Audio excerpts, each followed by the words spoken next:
Oh, well, here I am once again, working on my friend's sweet ride.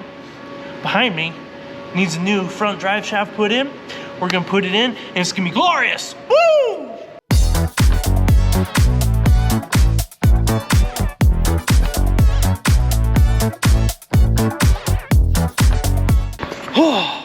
Oh man. Oh man, oh man, oh man. So you might be asking, what the heck is a front drive shaft? Well, I'm gonna show you. I'm gonna learn you. Ooh, whoa. Let's take the old hat off. So, it's this sucker right here. Oh, I don't have enough hands. But beep, this guy.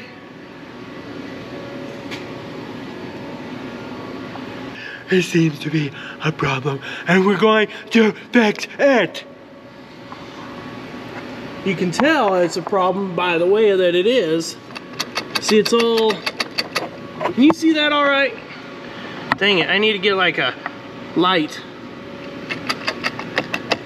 It's not supposed to do that!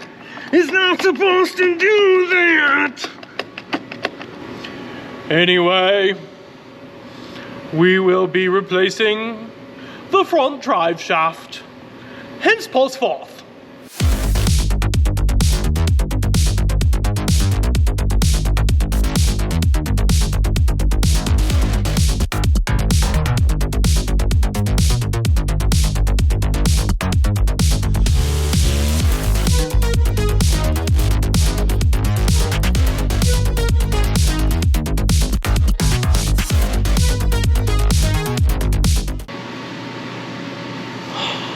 I have a bad feeling about this.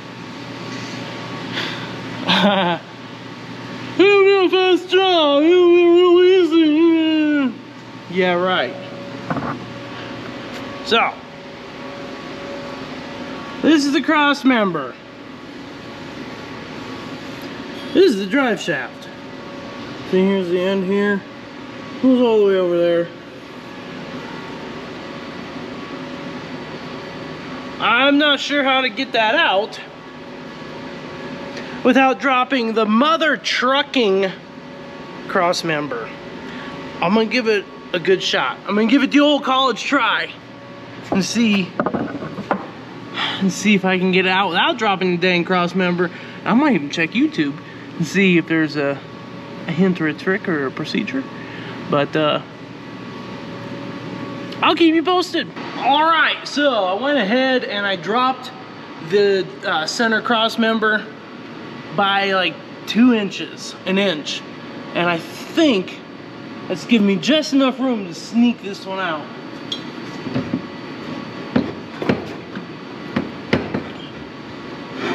Ah, great success.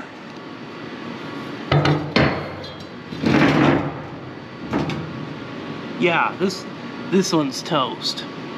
All right, we got her done. New unit's up and underneath, and here is the old one. Pretty smoked. This end, not the worst of shape, but definitely not in great shape. The hardest part of the whole deal was dropping the cross member. There's 4 sets of bolts on either side. The 2 inner bolts on either side. Somebody had it down before, and I think they cross-threaded it, and it definitely was a pain to get out. I thought it was rusty, but once I pulled them out, I'm like, oh, these have been cross-threaded. So anyway, it's been down and out. Sometimes with those cross members, you move it down a little bit, things shift to the side, the holes become unaligned, and then you don't notice it, and it goes back up, and things are out of kilter. You always want to check, make sure all your tools are out when you're ready to leave. I'll see if you notice anything. Oh! And that, my friends, is not the light and the love of the Lord coming from the transmission. That's my flashlight. Hi, guys. So, here I am in my shop. I'm gonna fire up the 3D printer. I got a few things to print. we're heading into wintertime, the time change, which means I spend less time outside working on projects and more time in here in my shop. So I got the printer turned on, got the SD card inserted. I'm gonna prep my print surface with a little acetone. Stuff's really volatile, so always make sure to cap it and take it away from the heat source, because this is a heated print bed. And we're gonna rub it off. Ooh, smells so good.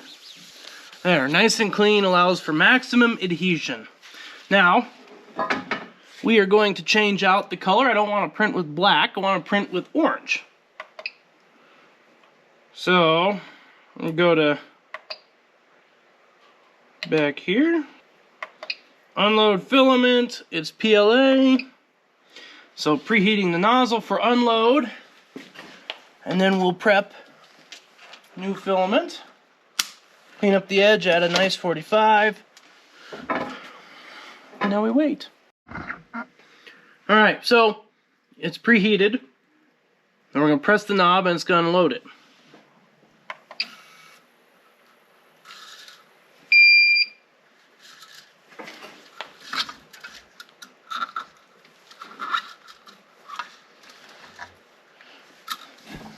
Now we want to load the orange, so we're going to go to my menu, load filament, loading filament. I'm going to stick it in.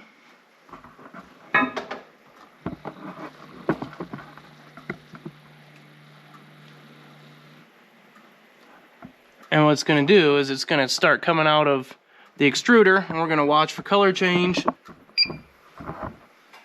See, it's still black. Filament extruding with correct color. No. Still black. Oh, there's a color change. Now we're orange. Filament extruding with correct color. Yes. So I can get rid of that. Now we're going to go to my screen here. Print from SD card. Pick the correct G code. And now we just wait for everything to heat. Ooh, I think she's warmed up. She's doing her thing.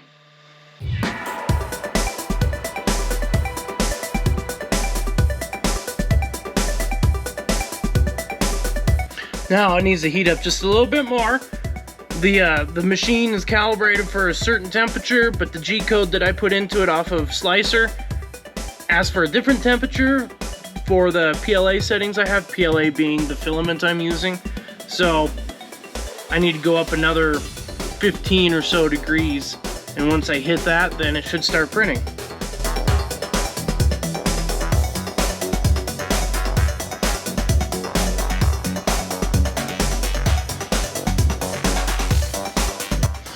Alright, so this is a 7-hour print.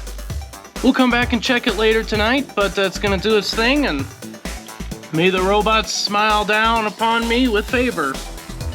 Alright, time for a quick check-in. A couple things that kind of bother me, worry me a little bit about the print quality of this. It looks like these two are a little further along than these two.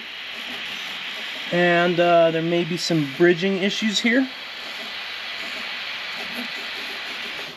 We'll have to keep an eye on it and we'll see. It's only got... It's only 33% done, so time will tell. It's still going! Oh, and why, yes, thank you. I did get my ears lowered. Pretty fancy, huh? Anyway.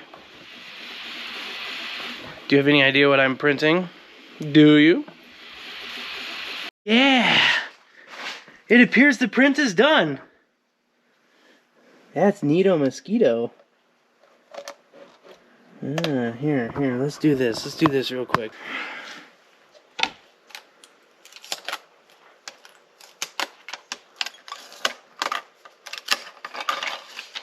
Can you guess what these are?